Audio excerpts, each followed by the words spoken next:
I think Tim's telling you that you I have. realized that Tim was up there, and I was thinking, Before you drop all your bongos, you might as well come up. I'm gonna sit on the opposite side.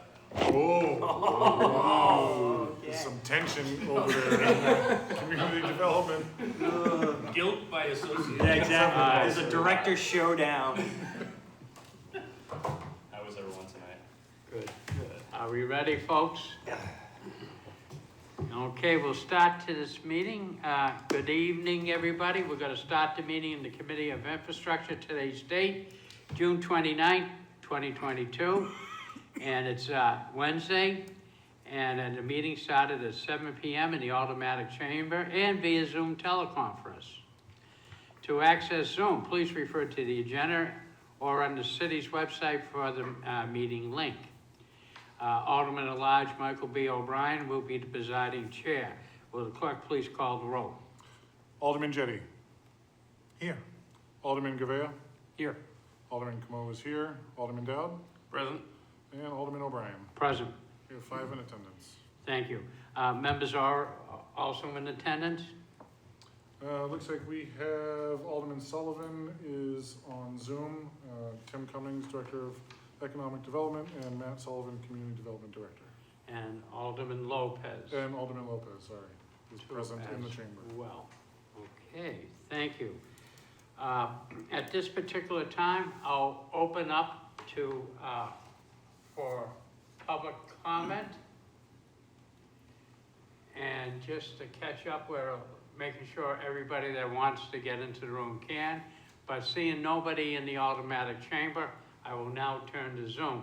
Is there anybody on Zoom that would like to speak at public comment? And this has to be items that are currently on the agenda in the first half. Seeing no one, we'll move to communications. Communication's been received from Matt Sullivan, Community Development Director, and Camille Correa, Transit Administration, regarding Ordinance 022-012, authorizing a stop sign on Garden Street and establishing a portion of Garden Street as a one-way in an easterly direction. And a communication has been received from Tim Cummings, Economic Development Director, regarding follow-up memo communication on Keefe Auditorium relative to Elm Street Middle School feasibility study. Okay, there being no objection, I'll accept the communications and place them on file. At this meeting here, as promised to Director Cummings, we're going to be informed on the Elm Street Middle School and the feasibility study. So I will now recognize Economic Development Director, Mr. Cummings. Mr. Cummings. Yes, thank you, Mr. Chair. For the record, Tim Cummings, Director of Economic Development. And I'm here before you this evening for what I hope to be an informal discussion on the Elm Street Middle School, where I can provide you a general update on the feasibility study that we've been undertaking, but also really want to dive a little bit more deeper into specifically the Keefe Auditorium and have a public discussion with you all, and hopefully, if not tonight, at some point in the near future, get some sort of clear direction as to the priority and the interest level in the Keefe Auditorium, because it will have deep impacts in terms of how we move the feasibility study forward. I'm going to share my screen now and just quickly walk through some documents. I'm going to not necessarily read all the documents in their entirety, but really just kind of highlight them and hopefully point out some major details, and really just do this for orientation purposes and bring everyone up to speed, hopefully, on where we are at, and provide that status overview while giving you some context that will hopefully inform the discussion that I hope to have at the end of this, more specifically on the Keefe Auditorium. So you may have received in your packet a communication from me dated June 6th, where I am requesting this meeting. I enclosed the memo that I submitted back on April 13th. And basically, the memo, as says, provided on April 13th, the architectural and consulting team continued to work on schemes that both include and not include the Keefe Auditorium. And to that end, I would like to have a discussion to provide data on this important subject because the development implications and the financial consequences of this decision is paramount. So it is not clear to me whether preserving the Keefe Auditorium will remain a priority. When we first started out on this initiative, the direction I gave the consulting team and also what was written in the RFP was that preserving the Keefe Auditorium was a priority for the city. And so the consulting team has kept that direction in the back of their mind. By way of background, also, I want to confirm, we also have the architecture team on this call with us this evening. So Caroline is here. I believe she's participating via Zoom. She's with Marvell Architects. She's also a Nashua native, and she went to the Elm Street Middle School. And so she is here if a question arises or wants to chime in. I just wanted to make sure that I recognized and thanked her for being here. So anyway, with that being said, the design team has kept the direction and the guidance I gave about the Keefe Auditorium in the forefront of their mind, but they also felt it an obligation to look at the site in many different perspectives. And so they have asked me and continue to challenge me as to whether preserving the Keefe Auditorium remains to be a priority. And I'm here tonight to have this discussion to make sure that we understand what the potential consequences of that decision may be. So I'm just going to skip down here. I'm going to quickly show you 3 different schemes. One, maintain the Keefe in the historic portions of the Elm Street Middle School. That's option 1. Option 2 is maintain the Keefe only. And then option 3 is if we were to scrape the site and start over again, what that site would look like. Remind you all, this is about a little less than 9 acres of land, a block off of Main Street. So the team has looked at it and they want to make sure that they balance the FAR. FAR stands for floor area ratio. That's basically the density that happens on the land. That's making sure that there's an understanding of what I refer to as the lot coverage. Provide for open space. And so with just under 9 acres, how can there be open space for the community has been a thought process. What type of housing and the housing typology that we would use, with the thought process being the more dense type of housing be closer to Main Street, and the least dense or the lower level density of type of housing on that 8 or so acres happen on the rear of the site. Another priority that I believe the team is looking at studying, and one I've recommended, is reconnecting that street grid. I mean, this was a conversation that came up, I think, tangentially last night even, but the idea of having that connectivity reestablished in the downtown is again another driving design principle for this project. And then obviously getting real guidance as to the management of the height of the site. So with that being said, some ideas have kind of come forward with, again, maintaining the Keefe in the school and how you could lay out a design if the preservation of the historic portions of the school seem to prevail. Or you could just maintain the Keefe only, and what type of design layout that would be. Or finally, how much density and development you could put on the site if you actually were to not have the Keefe at all. And so you see some options that I don't want you to get too caught up in the layout of this. I don't want you to get too concerned about the square footages. This is really more about trying to give you all a visual aid about how the site could be potentially laid out for illustrative purposes. A lot more study would need to be done, but really wanting to help you kind of have conceive what the what the development potential could be on this just under 9 acres. So we've been doing constant community engagement on this, and I'll talk a little bit more about it later on. One of the things that we've done is have an ongoing survey, which I have submitted to the community in various ways to help get it out. In fact, I may have sent it all to you 1 or 2 times, and I've asked you to send it all out, because we want to hear back from the community. And one of the ways was, again, this survey. And so I'm going to just quickly go through some of the highlights here. And one is, what do you prioritize the most critical about the redevelopment? As you can see, it's pretty evenly split between renovating the existing structure and all new development. I think that's really critical to kind of keep in the back of your mind.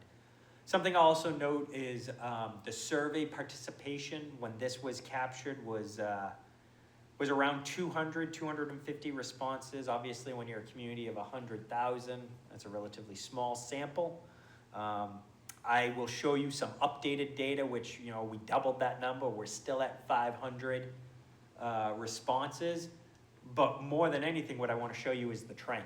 And that's really one of the things I want to point out to you tonight is the data that we're getting and the feedback we're getting through various channels of engagement, one being this survey, another one being a pop-up where the consulting team, the architectural team actually came to the community, engaged with the community in a couple different ways, a couple community town hall type meetings that we've had, has lent us to develop some data that shows an interesting trend, which is basically the community is 50-50 on renovating the existing structure or starting with all new development.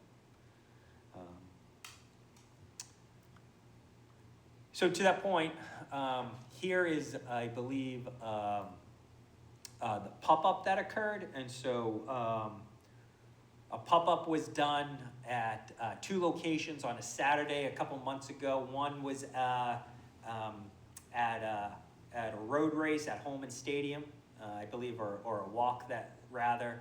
The other one was that the consulting team spent an afternoon down at the grocery store right off of Main and Lake. Shaw's, thank you, at Shaw's. And so, and they took in feedback from you know, residents and members of the community, and they basically learned, and I thought it was pretty telling. Blue stands for yes, red stands for no, but essentially, you know, what is the most critical priorities for the site, and maintain the keef as a historic portion and historic portions of the school, kind of evenly split as yes. So I thought that was pretty interesting feedback that we got. I'm not going to go over this. This is a memo I previously submitted to you back on April 13th, again, where I was specifically seeking direction on the Keefe Auditorium.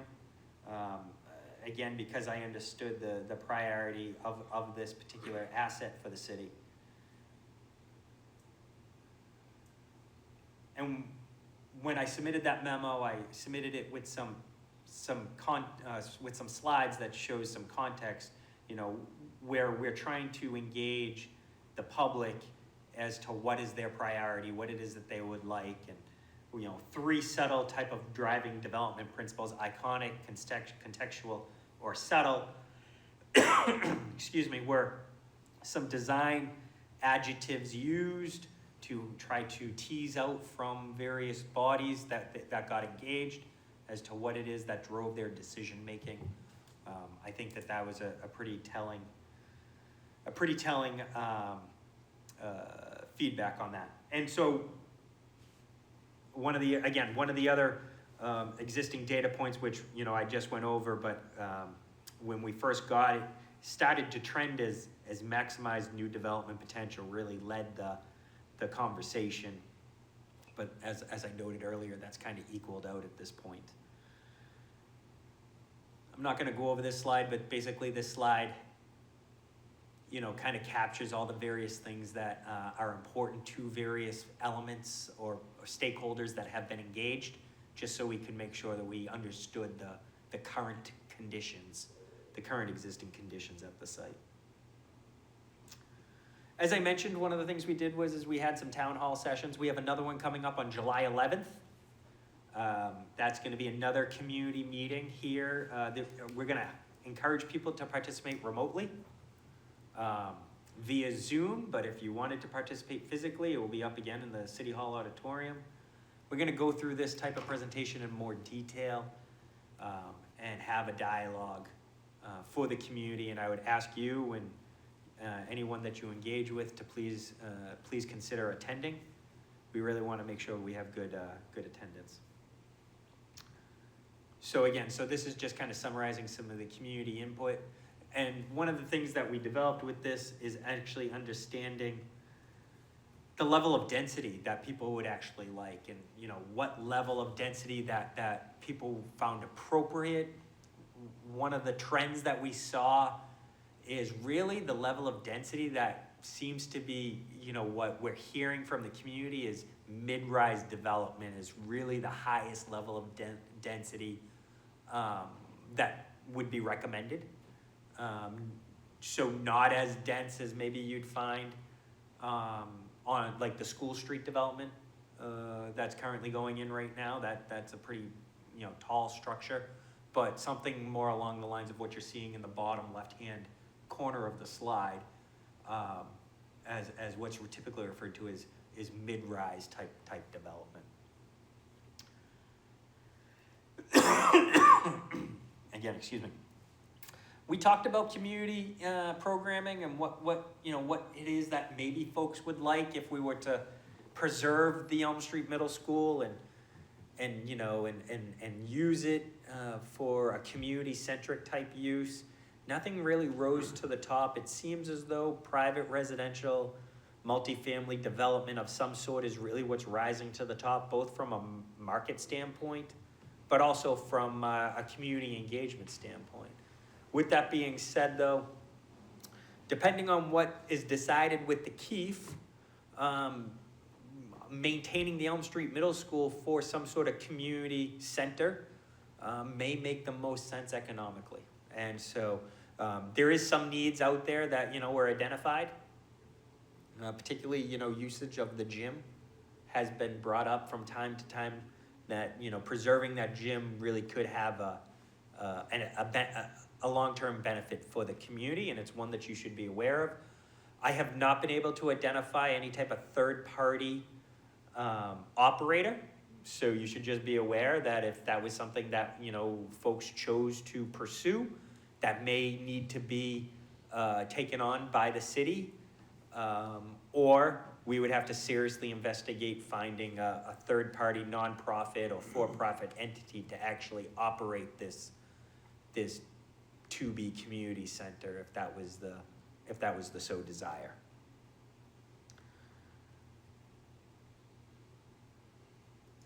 Again, just another layout showing community, the community layout with the Elm Street Middle School and how it kind of fits in with the downtown. So I'm going to stop sharing my screen there. I'm going to switch screens, if I may, show you one other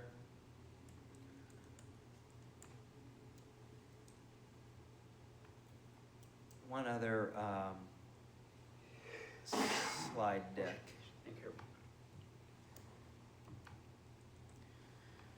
So I'm going to go through the survey results that recently came in. And again, very high level.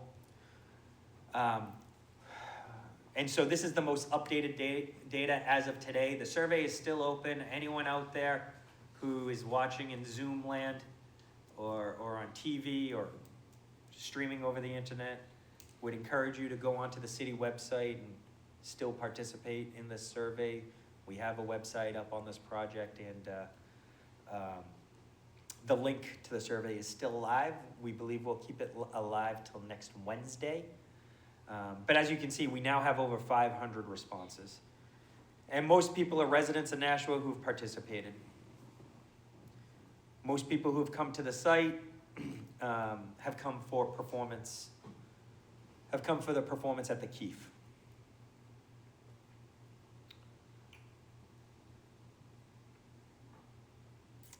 This is just how often do you come to downtown Nashua. You can see weekly kind of wins out. Car is the mode of transportation most people travel. What attributes of the existing site do you most desire? Proximity to downtown Nashua, the green space, the Keefe Auditorium. We're all kind of like the top 3 winners there.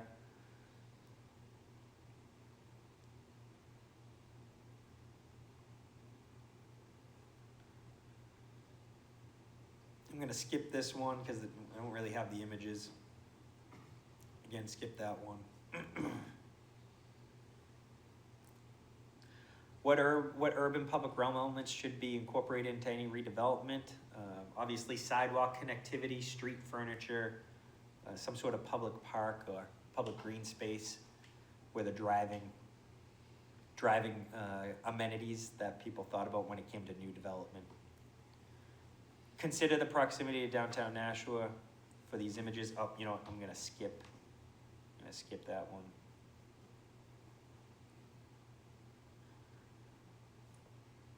Okay, what would you prioritize the most critical of the redevelopment of this site?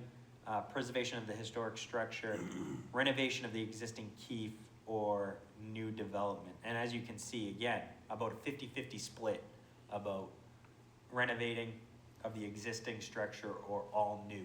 So, again, we're seeing a trend now that if we decide to do all new development, we will make 50% of Nashua happy. If we decide to renovate the existing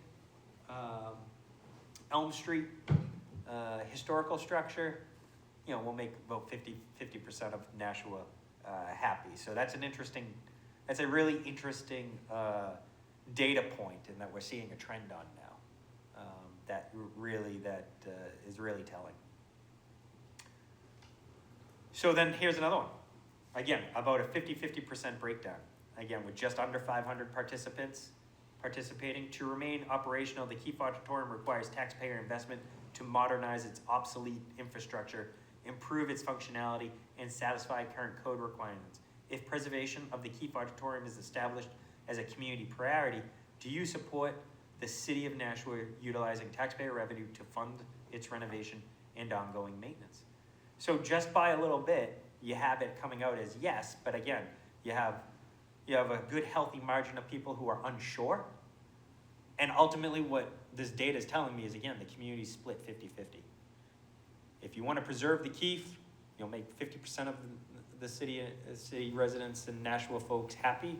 And if you opt not to, you might be upsetting 50% of residents and stakeholders here. So that is essentially the thrust and the genesis for why I wanted to come to you this evening to have this discussion, to hear from you all as to what it is that you'd like to see happen for that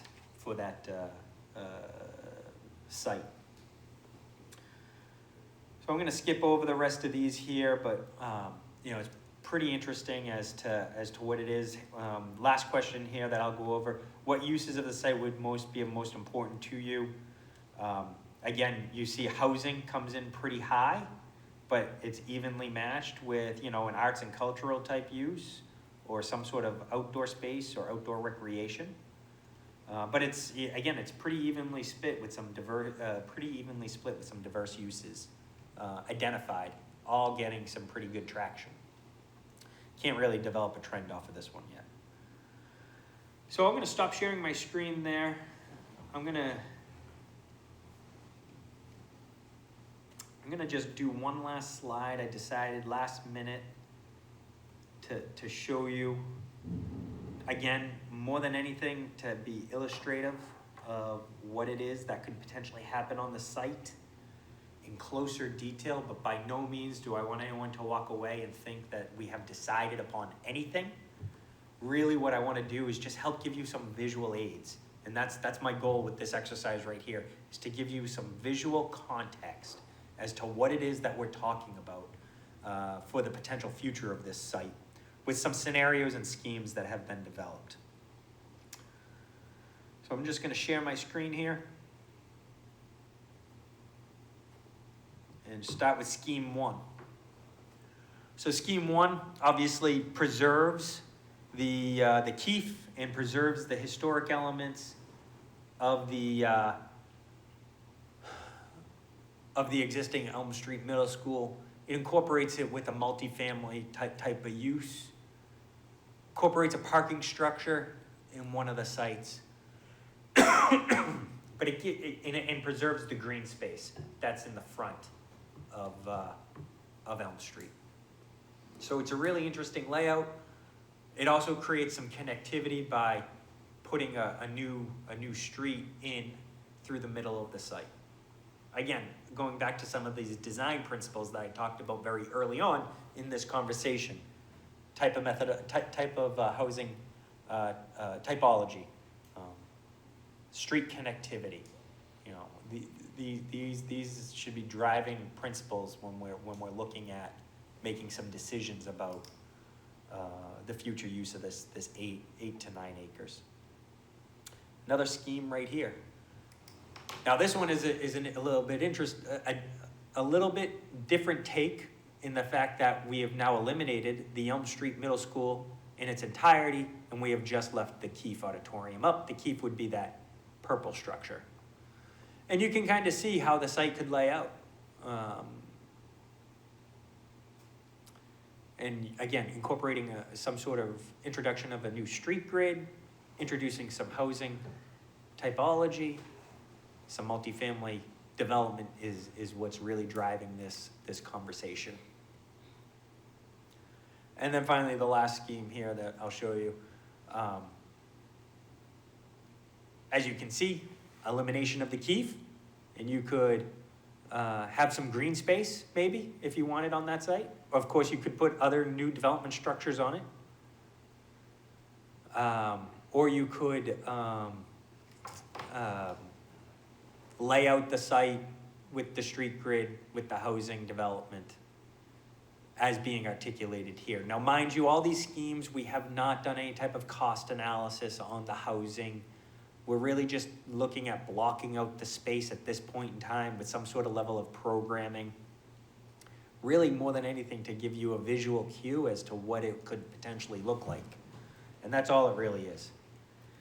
So those were the schemes I wanted to kind of show you and kind of walk through with you, and then talk to you a little bit more about the Keefe Auditorium, and particularly about the pricing to preserving the Keefe Auditorium, as I am sure that that's probably the biggest thing that's in the back of your mind, as I know it was in mine. What would it cost to preserve the Keefe Auditorium? What would we need to do to be able to do that? And so the design team, the consultants, which we have a great diverse team. We have market specialists on the consulting team. We have an architectural team, again, led by Carolyn. And we have Harvey Construction, construction management firm here in Nashua, very comfortable, familiar with our marketplace and construction costs, on the team doing some analysis for us to help us understand the costs. And the data has come back, and the long story short is it'll be about $30 million to preserve the Keefe Auditorium. Could be a little bit lower, around 25 million, but that's really where we're at. 25 to $30 million to give you a self-sufficient, code-compliant Keefe Auditorium. And I want to. Would you take questions during your presentation? Yep. I think I know what Alderman Dowd's going to ask. Alderman Dowd? Yeah, a few key points. One of the things, with no random order, but the street connectivity thing you mentioned, those haven't been connected in over 100 years. That site used to be the South Common, much like the North Common. And I have all the notes from when Elm Street was built, and they had to find a place to build a high school, And it's a long story, but it ended up being that site, and that was the high school. Other point is, when I went to high school there a few years ago, the front of that school was all landscape. It was beautiful, trees and sidewalks and all kinds of stuff. A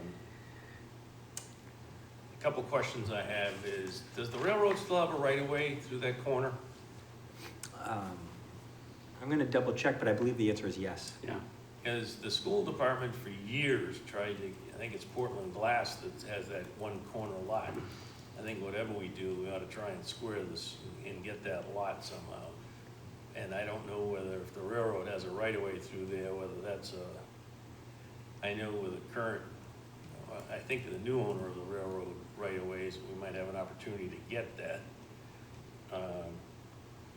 But I will tell you that it would be very difficult for us to try to justify spending $30 million right now on anything, but also to try and keep the auditorium. Now, also, before anything can be done, you gotta wait till the school's out of there, which is at the earliest September of '24. But I can tell you from having been involved, deeply involved in the structure of that building, you can't move any walls inside that building because of the way it's built. And if you tear that building down, it may cost you more than what it's gonna cost to renovate Keith Auditorium. There is materials in there that are well buried, but it would be a remediation process, and perhaps somebody ought to look into that before we decide to tear it down. I always thought that it could be used for office space or apartments, or, particularly if we were looking for apartments for younger families or younger individuals that they could afford, might be an option. The only thing you'd have to do is maybe add an elevator. This is the railroad right-of-way that you're Yep. talking about Oh, here, yeah. and that's Yep. the Portland Glass right there. So yeah, so Yeah. Yeah, it's on Addison Street. so we should so squaring this off would help. Yes. Yeah. Yep. Okay. I think the school department tried to work a deal with them to allow more parking for the school there one time, but that's a long story. Okay. The Chestnut Street Gymnasium needs structural work if you wanted to retain that. It has spalling, That's good. as does the cafeteria. And someone would need to check on the viability of keeping those if you wanted to keep those. Could I ask you to Oh. get closer to the microphone? So, like I said, there's spalling on those. The building itself, the school is, the old part of the school, historical part, if you will, is built pretty solid. The floors are 4 inches of wood. And there's a report that came out when we did an analysis as to why we couldn't renovate it as a middle school. Again, you can't move any walls, so the classrooms are too small for a new middle school concept. But, it could be used for other things. But if you tear it down, you ought to look into what it's gonna cost to tear it down. Understood. And I think that,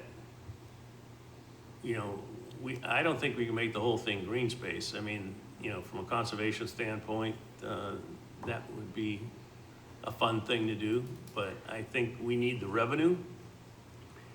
And, I probably wouldn't want to see 7, 8-story buildings there, that concept you talked about with 3 or 4.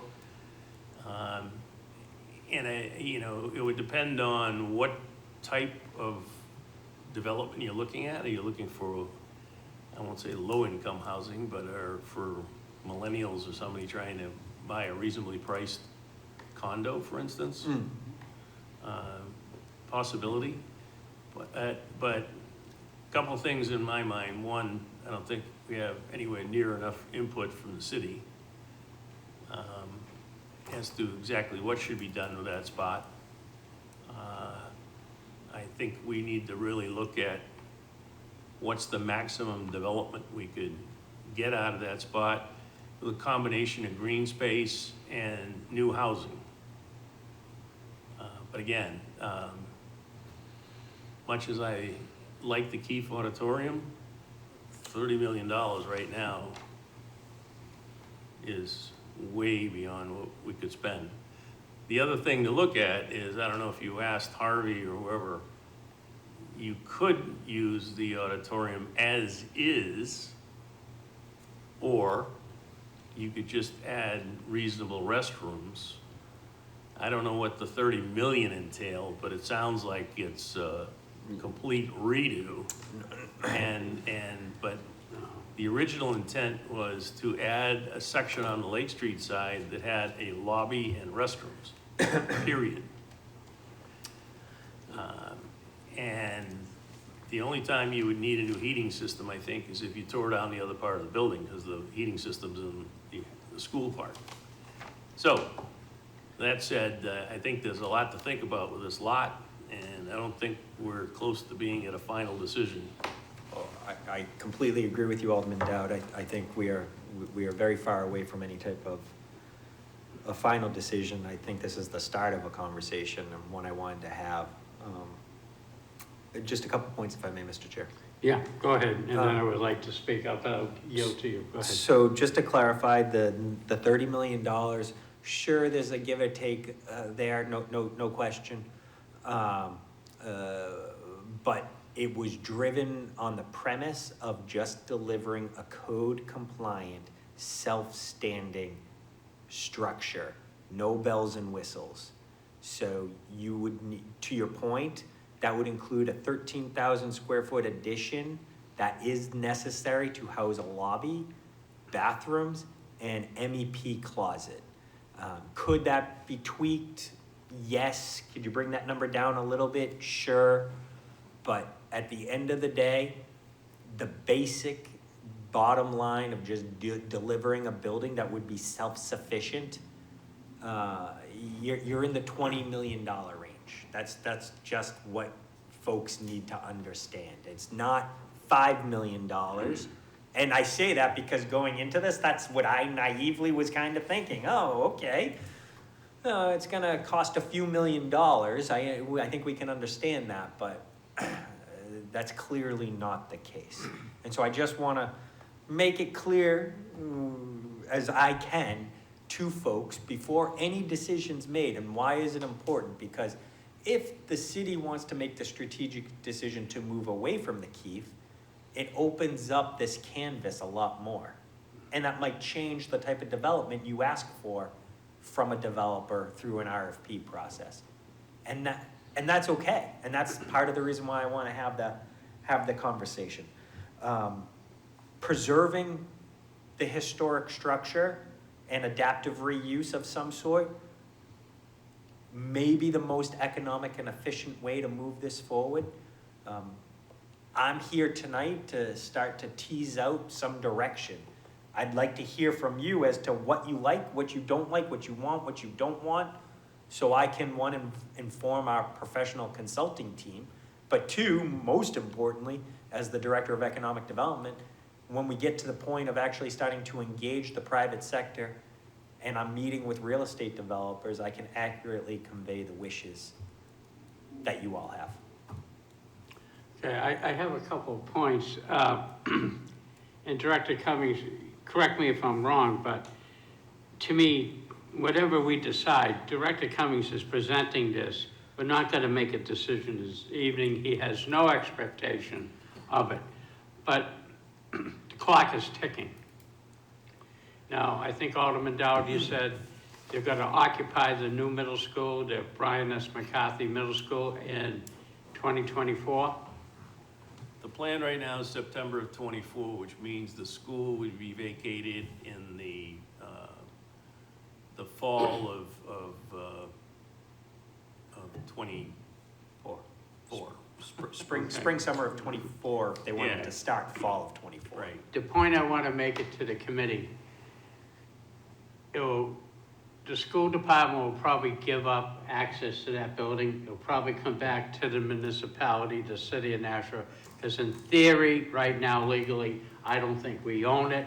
I think it's under the guidance, so we could have to work out a deal. But that would mean that we're gonna have to heat it to keep the sprinkler system activated. We're gonna have the fire alarm system security and everything else like that in the meantime. So we're gonna have probably just about when the students leave that facility, we should be well on our way with some form of decision at that particular time. If I may, Director Covey? yeah, if I may, Mr. Chair, that is exactly right. That's one of the reasons, we're essentially 2 years out from getting the building turned back to us. And in a real estate world, that is not a long time frame. So we really need to start developing a plan now so we can move forward, because we will have carrying costs. If you were to just mothball the building and preserve it and wanting to keep the key functional, I have requested the numbers for what that monthly cost would be. I don't have those yet. That will be part of the analysis that is done, because it may make the most sense if there's enough will within the community to preserve the key, that you just recognize that maybe you rent out the space that's available in the existing structure to cover the carrying costs. And then you can have your keef, but those carrying costs on a yearly basis, are quite significant. I don't even want to dare to suggest a number, but you're talking six figures. And so that's just something that you need to realize and be cognizant of. Alderman Lopez. Yeah, I just, as has already been said, I'd want to be really careful with making sure we really know what public input is, because this is a pretty big decision to take a building with such historic sentiment, if not specific value, and remove it. And we were told multiple times by members of the arts community, the performing arts community, that there isn't really a substitute in the area for something of this specific size and designation. I think in order to really make it clear to people, we should, if we're gonna put a $20 million price tag on a lobby, we should see an itemized list of how that was arrived at. Because if we can justify that, all right, this is too much, we can't afford to do it, we're gonna need to show how. I would imagine that at least one or two groups would try to challenge that and offer a similar plan, and we don't even have a mechanism for that, because we're so early in the discussions that we're bouncing between, is this gonna be fully a lawn and a big green space? Is this gonna be a bunch of housing towers? Is this gonna be an auditorium? The input sessions that I attended, everybody kind of wanted everything at the same time, but that also means that they're not getting any guidance. So I would not begrudge our Director of Economic Development for wanting to slim that down a little bit. But if we focus explicitly on something like, housing, as Alderman Dowd said, that's not for low-income people, that's a different message than a lot of people believe or are advocating for. And I think we better be sure that if we put something like a clock tower in there, or a millennials haven, that we're not removing something historic that people object to, and that the neighborhood won't be fundamentally changed with that introduction. So I would like to see, knowing that we have some time, I'd like to see a lot more documentation of how we arrived at the estimates of its cost. I would like to see an exploration of what mixed use would really look like, because when we talk about a $30 million or $20 million cost to keeping the building running, we're not accounting for any kind of improvements that might be made on that property that might be eligible for TIFing. This is not absurdly outside the cost of the Performing Arts Center. And I would argue that may be while the Performing Arts Center had many years of exploration and community engagement behind it, it was a shoe store that we turned into a Performing Arts Center. I think a building that people can identify with and attach memories to, there may be a very different kind of support base for that, and I don't think we've explored that at all. I think the public understands this to be just initial conversations, and I think this board, and this committee understands that too, but as we start to take steps, they're no longer initial, and we can very much make a decision down 3 paths right now that a lot of the city may not be aware is being made.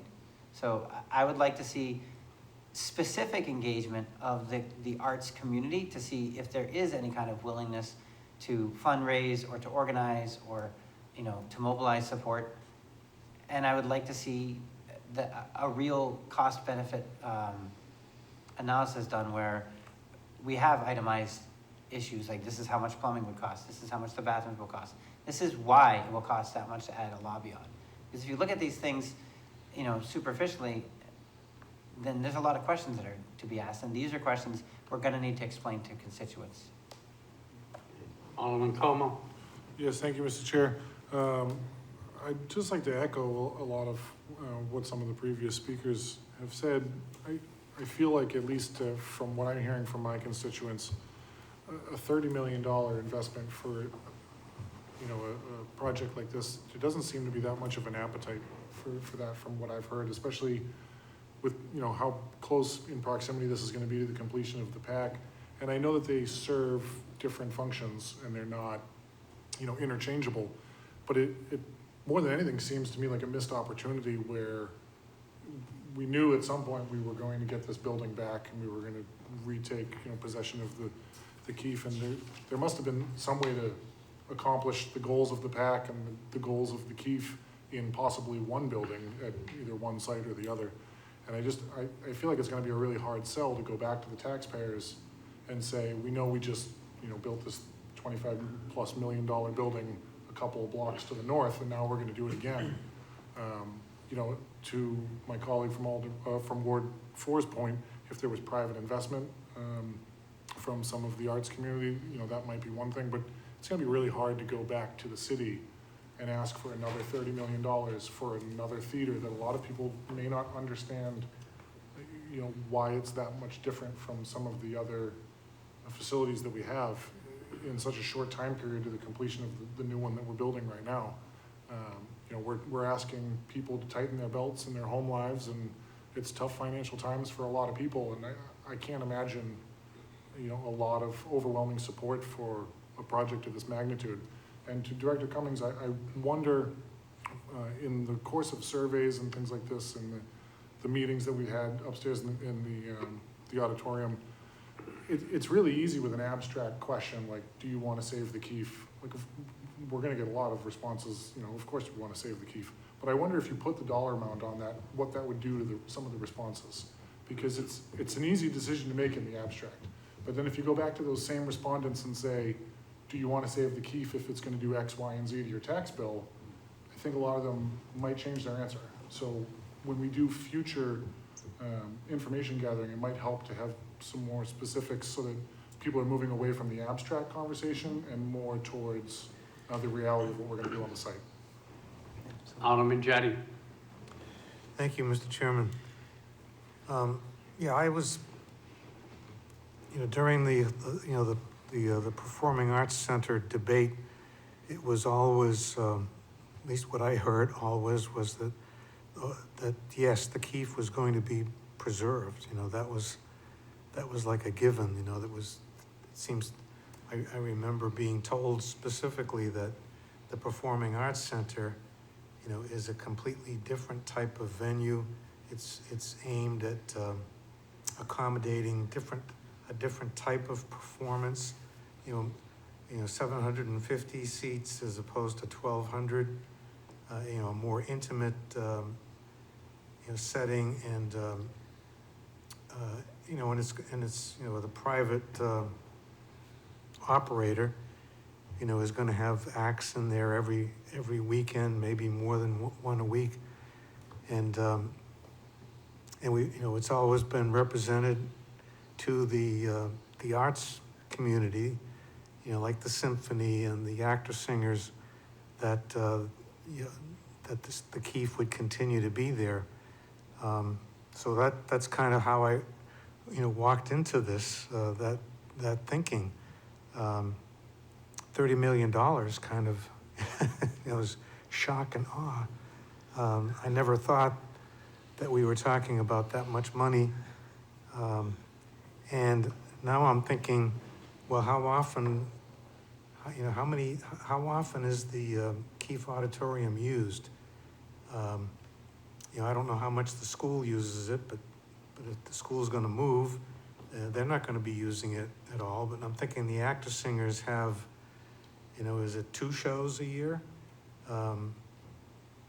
They might have, several performances, but I think it's just, it may be more, but I think it's just 2 times. And then the Symphony New Hampshire, how often do they use it? I think those are questions we need to ask, and I think we have to talk to the arts community and the National Arts Commission. How much use, is that Keefe Auditorium, that renovated Keefe Auditorium? I always thought, that of course we were gonna keep the Keefe, and we're gonna have a lobby and restrooms, to make it a true, enjoyable site to see shows and concerts and things. I never thought it was gonna cost this much. And now I'm thinking, do we really need, it's the, I read somewhere that it's the largest auditorium in New Hampshire. Not the hockey rink in Manchester, but this type of theater, and is it,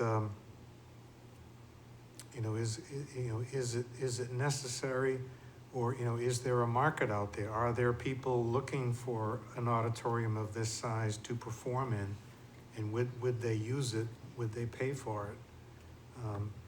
Those are questions I think that need to be asked. I did read in the Union Leader that Melbourne Lansing is building a new building in Manchester in a former parking lot, and I don't remember how many apartments are going to be in it, but a lot more than what they did here. And I was struck by the fact that they're going to have, it's going to be apartments. They're going to include, there's going to be a combination of market rate, low income, and workforce housing, and it's going to include a garage, and I kind of remember when we were looking at School Street. I'm not saying they could have done it here, but I remember they're saying no, they couldn't. They couldn't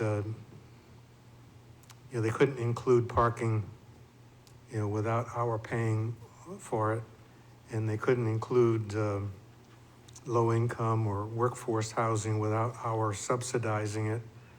And I don't know what all the details are of the Manchester project, but it occurred to me, oh yeah, they can do this. I don't know what the deal is. Maybe it's a different type of deal, but if we're looking to maximize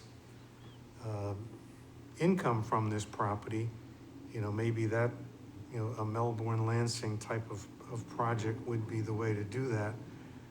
I'm also, when Alderman Dowd talks about how this used to be the South Common, I remember my father talking to me about it being the South Common, and how I've always thought, what a shame, we had this beautiful green space there, and we couldn't find a place to build a school, so we built it there and lost that green space. And now, I'm not saying we should, but I'm saying, oh, here's another opportunity for, green space or partly green space, and we're gonna, miss that opportunity, again, because, we can't afford it. We're trying to maximize profit. I'm just thinking out loud. I'm not criticizing anybody or anything about the project, but those are all things that, that come to my mind. And I think, I attended, the town hall thing here that was in the auditorium. And, just my own personal perspective, and I heard other people say the same thing. They didn't feel, that they felt that, I heard the criticism, and I kind of felt the same way. It was kind of rushed. And a lot of us didn't know, we had those stickers. A lot of us didn't know what to do with them or how to, provide our input. So, I know you're trying, Director Cummings, you're trying as hard as you can to get input from the neighborhood and the city as a whole. And I'm not sure that we've done that yet. And I would encourage us to, especially the neighborhood. I don't know how you get input from the neighborhood other than going, door to door and asking people. And I, even then, I don't know, how valuable that input would be. So, but those are my random thoughts. Thank you for entertaining me. Thank you, Alderman Jettie. Alderman Gavea. Thank you, Mr. Chairman. Yeah, I think 30 million is a big price tag, and looking at the people in Ward 1, and it's gonna be a hard sell when we have a brand new shiny object right down the street that a lot of people don't understand has kind of a different function than what the Keefe does, but people hear Performing Arts Center and they hear theater, and they tie it into the same thing. I think that's a very tough sell, and I think it kind of handcuffs us, because the Keefe Auditorium is historic. Obviously, you want to maintain historic landmarks in the city, but at the same time, with a big price tag, I think it's worth a hard look. And returning it back to a common like it used to be, I don't think is the worst option. I think it would really provide a lot to that area. And I think there's a lot of good ideas out there, but I think at the end of the day, it comes down to the dollars and cents of it. And, it's, to me personally, we could get rid of the Keefe and it doesn't affect me too much. I know there's people older than me in the generation above me who have seen great actors there, but that was about 15, 20 years before I was born. So in my lifetime, I haven't seen anybody of big notoriety there. So I get it. Like, you want to tear down Conway Arena? Sure, I'll be angry. I grew up playing hockey. I grew up in that building, so I would like to see it. And I totally understand why people would feel that way about the Keefe. But it's going to be a hard decision, and I think we need to move in a direction that will be for the betterment of the city, whatever that means, green space or a mixed-use spacage. But I'm open to really all options, but I think a $30 million option for me is off the table at this point. Alderman Dow. And again, some more random points. When we first looked at the Keefe Auditorium, when we were doing the middle school analysis, we were looking at a cost of $4 or $5 million to add that addition on the side on Lake Street. We were doing nothing with the high-vac system, which I'm sure is a big chunk of that expense. Also, since that time, steel has doubled in price, glass has gone up 40%. I could go on, because in the new school, that's what we're getting hit with. Fortunately, we bought a lot of our material up front, so it hadn't hit us quite as hard as we thought, but so the cost increase is because of the economy. There's no heating, there's no cooling in that system. There's not even any dehumidification in Elm Street. So in the warmer weather, the auditorium is stifling.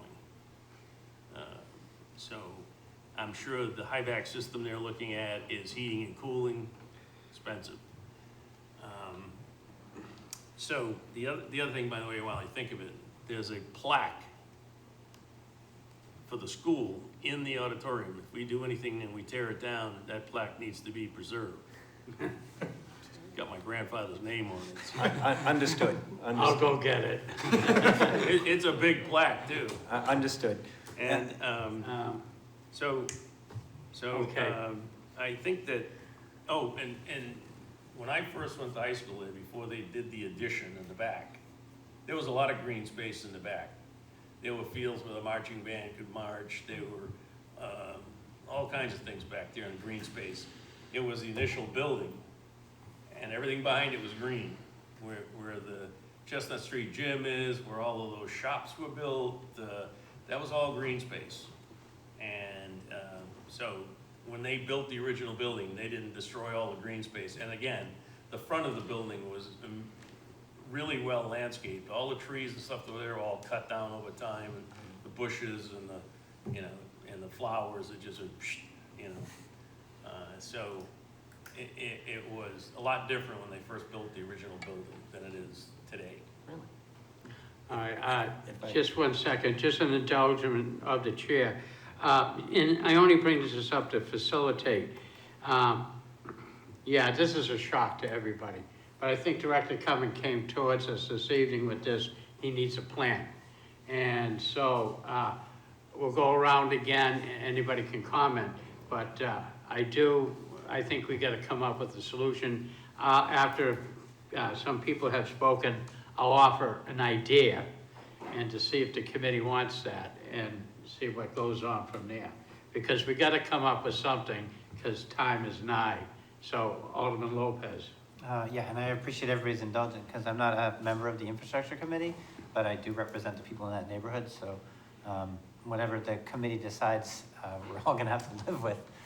So that's why I think it's very important that we be very clear why we can't do something if we're gonna rule it out as an entire possibility. I also just wanted to note, in defense of the past and the people who were who were put to school there, in the past, we've done some pretty ridiculous things for schools, including moving a cemetery. So it's not always possible to put a school where it's ideal. We don't always have the open space. Something is gonna be lost during those types of developments. I don't want us to lose something here that benefits the public and ultimately becomes a benefit to the private. So that's where I want to be very cautious about how this is going to be perceived, how people are really going to be viewing it, and who's really going to benefit from it. If we need to make an economically focused decision, then it'll speak for itself. There's going to be no denying it. But we did just launch and spend years advocating for a large and complex project for the Performing Arts Center, where certain parties were not taking no for an answer. They were coming up with unique funding ideas and incredibly complex mechanisms for development and building. And I can understand if there is an appetite for that again, but I would want to make sure that there isn't somebody else who can do it. Because when we simplify it as, well, it'd be $30 million to do it, that was a pretty good argument against the Performing Arts Center right at the onset. And this was foreseen by some of the members of the Aldermen. I know that Alderman McCarthy had, well, I don't know, but I'm certain, based on some of the comments that he made to me, Alderman Dowd can probably confirm it, had already initiated work on the middle school project and was aware that we were gonna have to be looking at major overhauls of the Elm Street Middle School. And it was brought up that we could use that as the Performing Arts Center site for, instead of Alex, by at least Alderman Dean and I think Alderman Cookson, and maybe others. So this was seen, but it was ruled out because the Keefe is fundamentally different than the Performing Arts Center. So by the same logic, we should be very sure that we're not removing an amenity for the public that's unique to Nashua, but has definitely suffered from decline. I don't think anybody can argue that the last 2 to 3 years, Keefe hasn't really seen much use at all because of the pandemic. And I think what's clear is that properly managed, as it may have been in the past, you can see amazing works of art there and performance and all that kind of stuff. And we'd have to take that into account too. So I don't think the city necessarily is going to be a great landlord for this project either. I think if any efforts were made to preserve the Keefe, we probably have to include who's gonna run it, who's gonna take care of it, and how are they gonna make it self-sustaining. But we're not gonna have any of those conversations if we just have a price tag that is cost prohibitive, and I think that's gonna make the performing arts community upset. Okay, thank you, Alderman. Director Cummings, did you have a comment? Yes, Mr. Chair. So one of the things I would encourage you all is to not be frustrated by this process. As I said, this is the start of a conversation. I would like to continue to come back, hear what you all have to say over the next few months. Time is of the essence, though, so we really need to prioritize having this dialogue. I would also ask that you go out and talk to the residents and the various stakeholders, including we have a Keefe Auditorium Committee that oversees the Keefe, and engage these various stakeholders. I'll be looking to you for direction as to ultimately what we're going to do here. I will happily make a recommendation to you, but ultimately we're just beginning to build the consensus. And so I wanted to suggest that we start another level of community engagement. I think that would be wise, but as well as have a public discussion of what is and is not really feasible. I've heard tonight, this evening, more conversation about the idea of making the 9-ish acres permanent type green space. I think that's a lovely idea. Early on, I suggested it to the architectural team because I knew the history of the site of being a former common.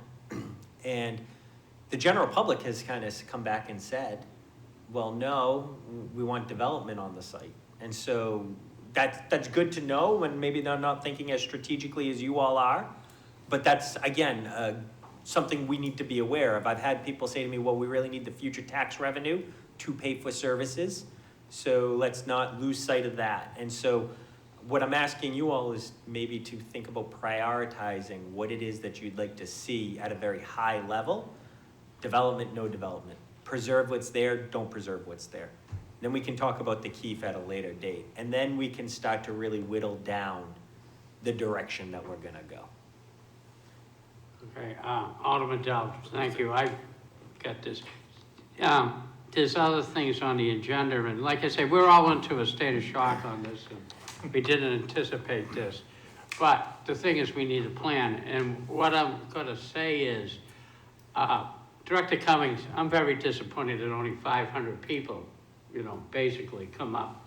And maybe now that the information's out there, that we're gonna see more. So the thing is, let's face it, July 4th is coming up this weekend. I don't think we're gonna, the other, thing that's gonna blow up in our face is summertime. And it's gonna be very difficult to get members of the public together. So therefore, I would like to shoot for September, perhaps, and maybe have public input, because 500 people does not equal the 97,000 people that live in this particular city. People who, if we decide to keep the Keith, are gonna have to foot the whole complete bill. So I think we need to find a format to hear from them. Director Cummings brings up another point, to hear from some of the stakeholders, such as the Keith Auditorium, and that could be done in the summertime months until we get to September. So I'm gonna facilitate to have this discussed at this particular time, to start to focus on what are we gonna do about this. And I would like to put the number one priority is to get this information out there to the public. I'm very disappointed. I kind of think that 97,000 people are watching me on TV tonight. But I think it's only my wife. But anyways, We have been told that we're very. my number one fan. But the thing is, we really got to work to get that out there, So, Alderman Dow. And just another couple other quick things. This is the only auditorium that has, I don't know if everybody knows what flies are, where you can raise things up into the overhead and additional curtains and stuff.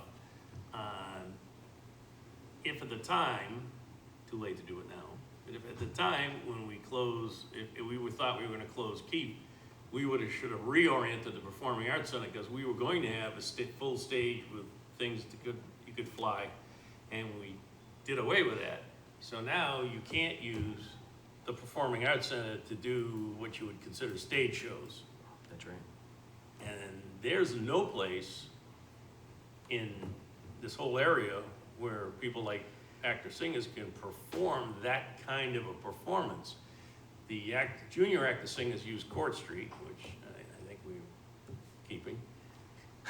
But the actor-singers themselves are basically gonna disappear, because you can't go to Manchester, because that theater is used 24/7. They have all their own shows, and so the other thing, the only other question I have is if the say actor-singers, although I doubt it, or the symphony was able to get a federal grant and could spend the $30 million or $25 million or something to fix up the auditorium, would we sell it to them?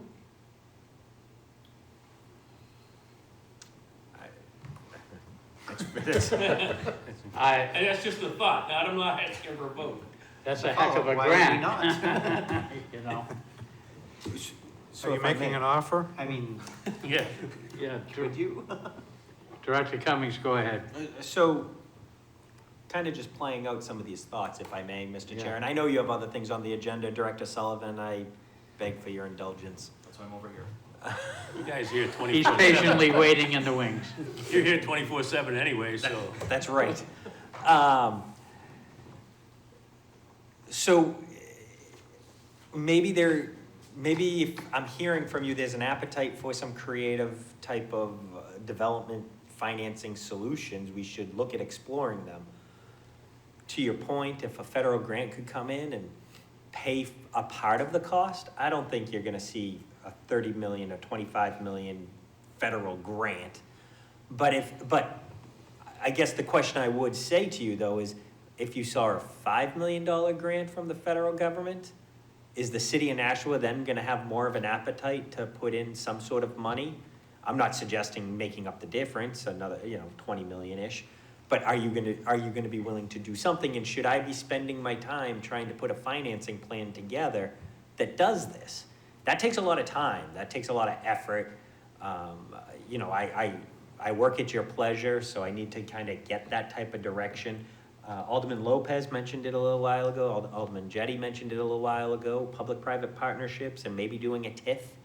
Great, those are great creative solutions that if I'm given the charge, I would be happy to explore. I guess we're too early maybe for some of those decisions, but I'm just looking to kind of be pointed in a direction Well, to kind of figure out which way I should march. Director Cummings, I don't think we're too early. I'll let the committee weigh in on it. But to me, this is what the public, if we have those public meetings, this is what the public's gonna wanna know. Case in point. Oh, what about funding? Well, I'd much rather have that question answered before it is asked. So when we have the public, because that's gonna be, again, the public decision, is will $5 million in the grant gonna be enough and 25 million be accepted by the city? We won't know that, until we start to, so I know that's putting a lot of extra burden on your yoke, but it may, on something as historical as this place is, may have to be borne by you to come up to look at the different type of things, unless we're willing, again, and we won't know what the public wants to do with this until we find out. So again, it comes down. Yeah. Can I make some concrete suggestions? Sure. I don't want to keep going in circles, but Director Cummings, it might be an idea, as this is 4th of July, to put, if you can get the consultants to set up a table at the Holman Stadium, or if not, stick a QR code or a poster up somewhere that they can at least look at it and say, oh, the Keefe Auditorium, let me look at more of that. I don't know if we give out a 4th of July program or anything like that, but that might be that's one of the biggest city events there is, so that might be a good opportunity for doing that. And then additionally, it might be a good idea to talk to the Commissioner Susi or other members of that municipality group, because we always think of things in sort of state, federal, and city, but there's other players too, and, I mean, Hillsborough benefits from having that there too, so you never know. Yeah. Yeah, good. Alderman Como. Yes, thank you, Mr. Chair. In the interest of giving Director Cummings some sort of rough direction, I echo some of the comments from earlier. I feel like the price tag is gonna be a really hard sell, so unless this is some sort of private enterprise, or at the very least, a private-public partnership, you know, with some investment or something, it's gonna be really hard for me to support, you know, funding an additional $30 million into this thing. And I go back to, you know, all of us as citizens are forced in the current economic climate to reevaluate the differences between our wants and our needs. And it's hard for me to decide that what we really need is another theater. We want one, for sure, and there's a large community of people that I know want it to be preserved, and if it's possible, I'd like it to be preserved as well. But the if possible part is the sticking point to me. What the city does need, and in particular this neighborhood and you know the tree streets and you know Alderman Lopez's area, my area, Alderman Jetty's area, is green space and housing. We talk about all the time how there's a housing crisis in the city. There's not a lot of green space in this area outside of Fields Grove, which is not, you know, terribly walkable, but Next door. you know, those things I would say are needs more than you know, another venue that's used by a small percentage of the citizenry. You know, I'm sure it is used, but it's a small percentage.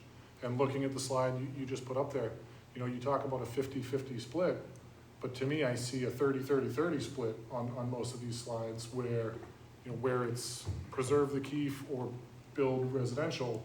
I also see there's a lot of support for that open green space, and I like the idea of the possibility of turning it back into a common.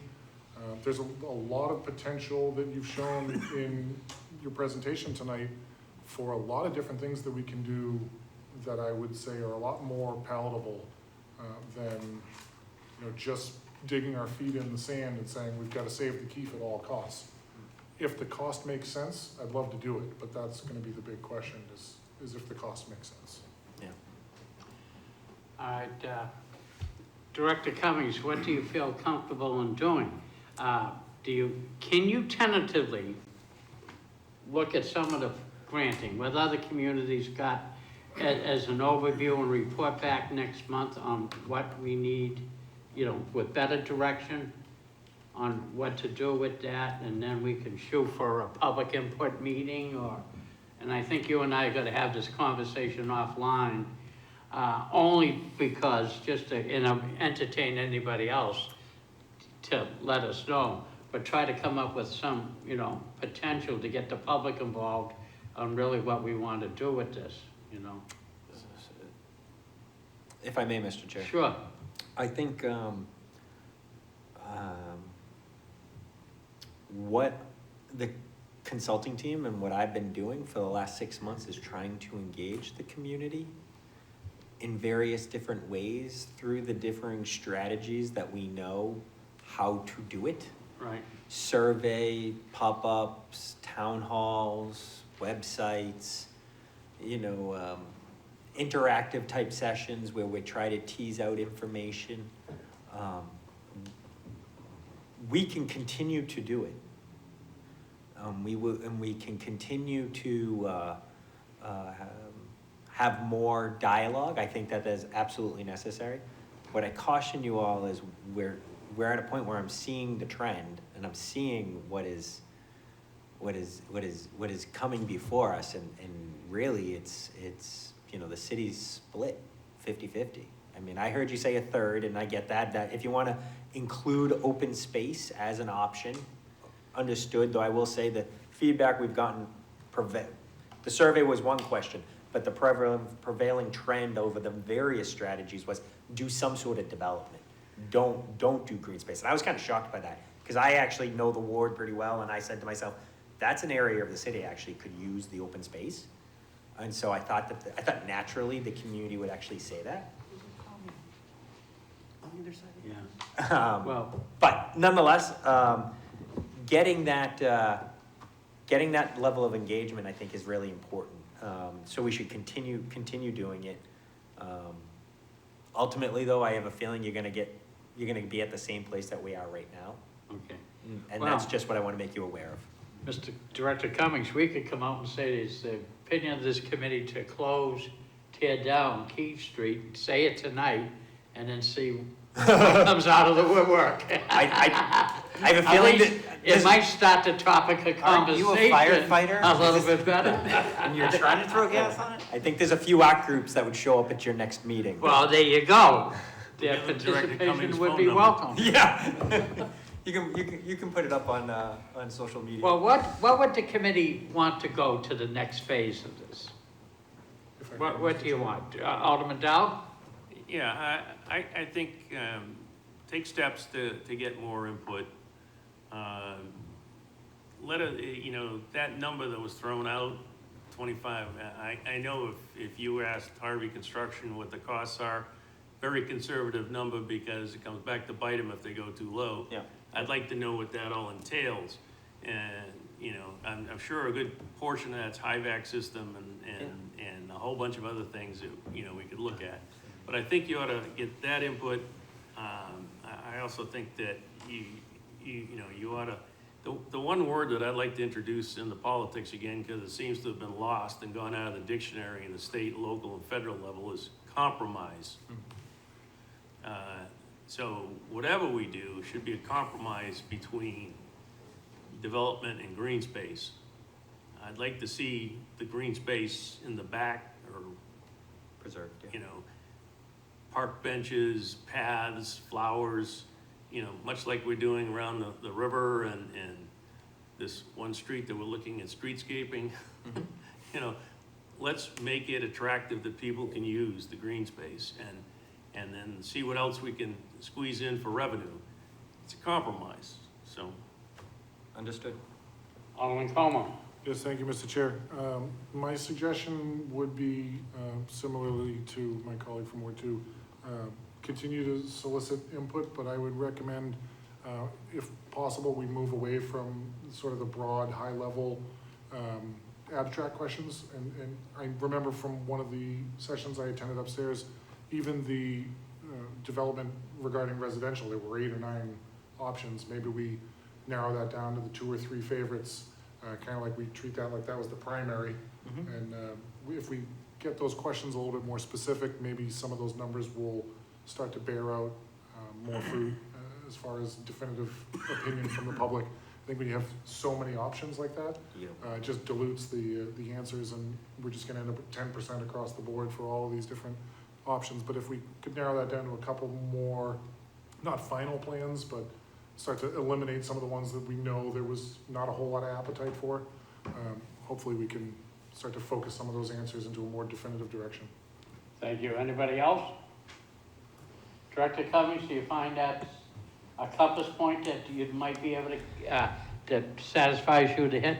Yes, Mr. Chair, will you be meeting in July, or have you just? With this as important as it is, I think we can. And to the members of the committee, I have asked this session to be ready to book 2 meetings per month, because I think being your time now, you're no longer to a new alderman.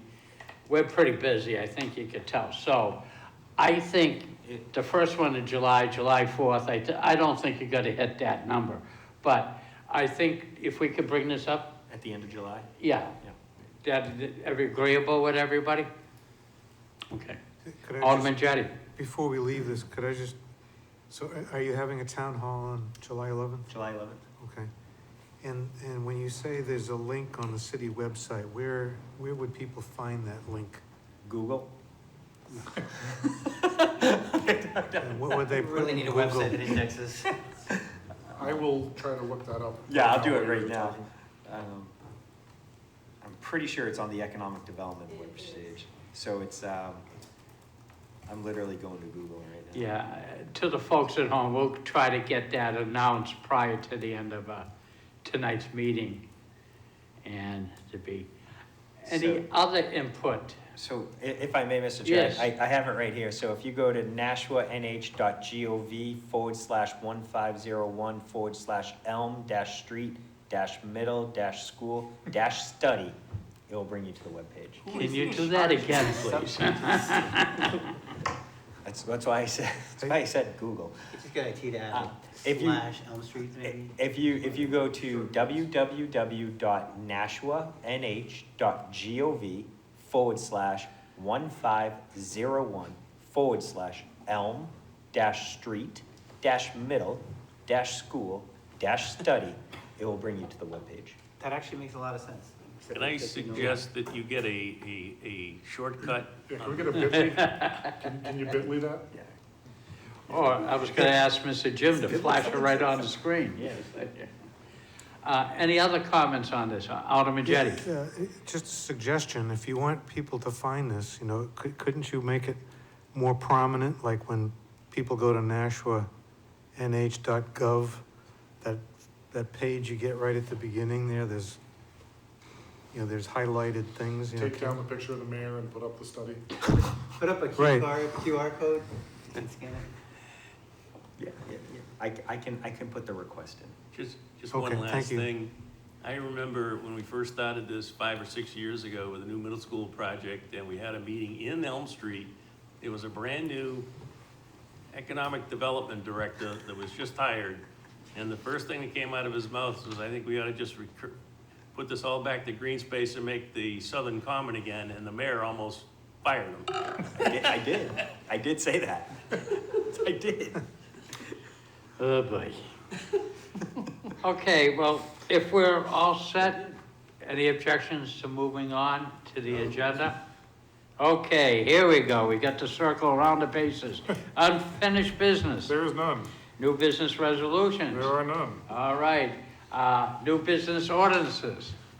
Mr. Chair, I'd like to make a motion to recommend final passage of ordinance O22-012, authorizing a stop sign on Garden Street and establishing a portion of Garden Street as a one-way street in an easterly direction. And if it pleases the chair, I will yield to Alderman Lopez, who I believe this is his legislation.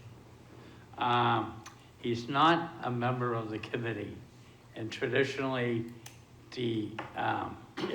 it comes from a member of the committee, correct, Well, Alderman? I made the motion. Okay, so you made the Oh, motion, yes. recognize, I you did, and I Can stand recognize corrected. him to speak. You did it proper, thank you so much.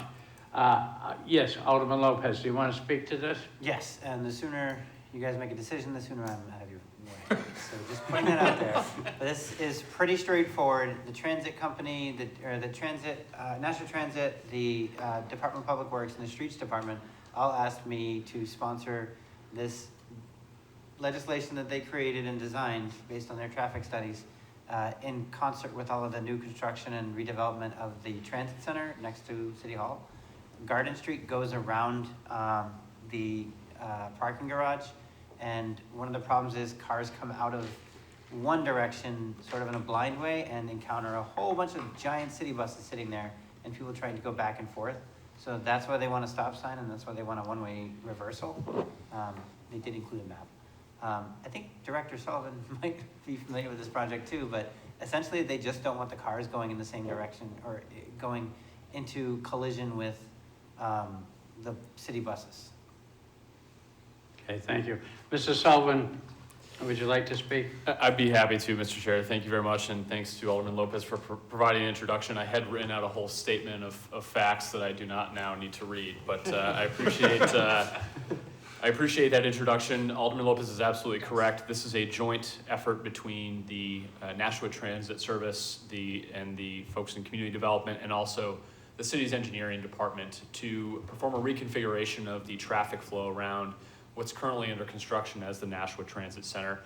Essentially, the intent of the legislation before you this evening is to, as Alderman Lopez spoke to minimize conflicts between a current bidirectional vehicle traffic pattern to the south of the parking garage, pedestrian crossings that are happening in that very same area, and to reestablish or strengthen the one-way bus flow for pickup and drop-off around the newly reconfigured transit center itself. And so I've included this diagram for your review this evening, obviously on the screen, and I also included a memo within the packet for your consideration, going through some of the details of what will this create from a lane width perspective. And I do want to point out one specific improvement that may not have been clear within my memorandum, and that is that there is sort of another objective to this modification, and that is that on the southern end of the parking garage, we'll actually be extending and expanding the sidewalk and public realm area there to establish additional landscaping to create more compliant and accessible sidewalks in that area, and that goes for all of the sidewalk areas around the transit center. And so it's not just removing this safety conflict between the buses, pedestrians, and vehicles. It's not simply reconfiguring the pedestrian patterns. It's like our West Pearl Street streetscaping project, actually making public realm improvements that will enhance the gateway to this transit center, which is a critical piece of our infrastructure in the downtown. I'd be happy to answer any technical questions that you might have, and if I can't, I do know that Engineer Hudson is available. But functionally, this is a one-way pattern creation, and it also includes the establishment of a stop sign to achieve that, as well as a stop bar at the conclusion of Garden Street in this area. Alderman Dow, do you mind yielding? Because we do have to introduce to the committee members Dan Hudson, city engineer, so allow him to speak. Always willing to. Thank you, Alderman Dowd. Mr. Sullivan. Mr. Hudson, do you have something that you would like to add, please? Not much additional other than what Director Sullivan stated. Engineering is familiar with this project, has had some input on it, and we this plan for this redevelopment came forward, and I think it's recognized that this traffic pattern change is needed. We need the proper legislation to implement it. So just here in support and to answer any questions you may have. All right. And Alderman Dowd, thank you for yielding. Do you have a question? So I've seen some of the conflict in the traffic before, and I'm 100% in favor of this, and I'm ready to vote. Okay, Alderman Jettie. Yeah, I have no problem with the ordinance and the changes that it envisions, but while we're here, I noticed that the entrance and exit from the garage, it's changing. Normally you stay to the right, so this is changing that. So when you go in, you'll be going in on the left side, and coming out, you're coming out on the left side again. And I envision inside the garage, so when you're coming from a parking spot inside the garage near Elm Street, and you're proceeding to this exit, you're going to be going by the first opening and taking the second opening, and then you get cars coming in on that first opening, and I envision a conflict there. And I don't know if you've had a chance to talk to whoever's guiding you in that, about that. Mr. Chair, I'd be happy to. Mr. Sullivan. Alderman Jettie, I'm not sure if you've become predictable or not, but the transit administrator actually called me today to say that you might have this question this evening. And so I'm prepared to answer it. The arrows that shown within the diagram are actually flow arrows and not specific pavement markings. And so what that means is that the flow exiting the garage will not be changing. You'll take the typical left-hand turn exiting the garage to jump onto the one-way, and you'll obviously, if you're entering the garage, you will be taking the regular left-hand turn that's on the far side of the entrance if you're coming up the new one-way. And so there's no modification to the egress of the garage itself. It's simply an error in the way that we showed the flow arrows here. They're not actually pavement markings. They're simply intended to show flow of traffic. We could have shown them crossing each other, which would have indicated the correct flow that will happen within the garage. So there will be no changes, essentially. Okay, thank you. And I do have another question, if I could. Alderman Jettie. And so there's not going to be any. So Garden Street, north and south, that's going to continue to be two ways. That is correct. Did you think about changing that to one way going north? We did analyze that. One of the challenges here is that we do have access that's necessary for PRG, which is obviously an active business along Main Street, and also we have loading that happens behind City Hall. And so ultimately that would have resulted in a conflict that we simply were not able to remove, and therefore we remain a bi-directional flow along Garden Street for that portion. Okay, thank you. Okay. Yeah, also too, correct, Mr. Sullivan, people who park on the exterior are gonna need to get out, so you need a bi-directional flow. That's correct. That's correct. Alderman Lopez, I didn't actually think of PRG, but I did canvass everybody who would talk to me in that area, and most of the businesses not only said it would be not a problem for them, but they agreed with the flow. okay. Further questions on the motion? Seeing none, call for the vote. All those in favor signify by saying aye. Aye. Opposed? Motion carries. Thank you very much. Thank you, Mr. Sullivan. Thank you. Don't feel you have to run, you might as well. I'm not going anywhere. Okay. I want to see Engineer Hudson present, so. He's the quick director. Mr. Clerk, do we have another bill before us? We do. I would like to make a motion to recommend final passage of ordinance O-22-014 regarding no parking on the east side of a section of East Dunstable Road. And if it pleases the chair, I will yield to Alderman Sullivan, who is on Zoom. Yes, and could you please make that the Como Sullivan motion, please? You did, right? Well, I believe he is not on the committee, so I'll make the motion and I'll let him speak. No, yeah, well, you could put it No, down yeah. as both. Yep. Yeah, okay, Alderman Sullivan. Thank you, Mr. Chairman. Good evening, everybody. And I wanted to talk to this ordinance. The outcome that we're hoping for from this ordinance is to keep East Dunstable Road, which is very much a country narrow road right near Roby Park, open for access to local traffic and emergency vehicles. This is a proactive measure. It's taken due to the disc golf course that will be opening in the fall of this year. And after hearing concerns from local constituents in the scope of the course, there's a high probability of increased visitors and car traffic to Roby Park. The designers of the course tell me that this is going to be a world-class facility, and players from the region will want to come out and play at Roby. So I want to make sure that we have this ordinance there to accommodate East Dunstable Road. The area where the signs will be placed, I'm happy to share my screen if I can. No, it doesn't look like I can. Maybe.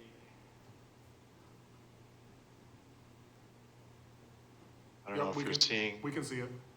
You can see Roby Park? No, we can see your desktop.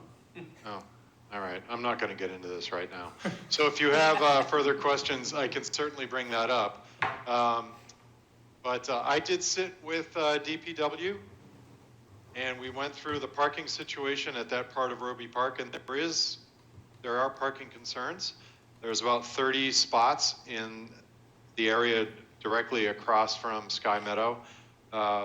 So we just want to make sure that we keep that road open, and that's the idea behind it. And this would be to the south of the sledding hill. So for those that you aren't familiar with Roby Park in that area, there's a guardrail where people sled during the winter.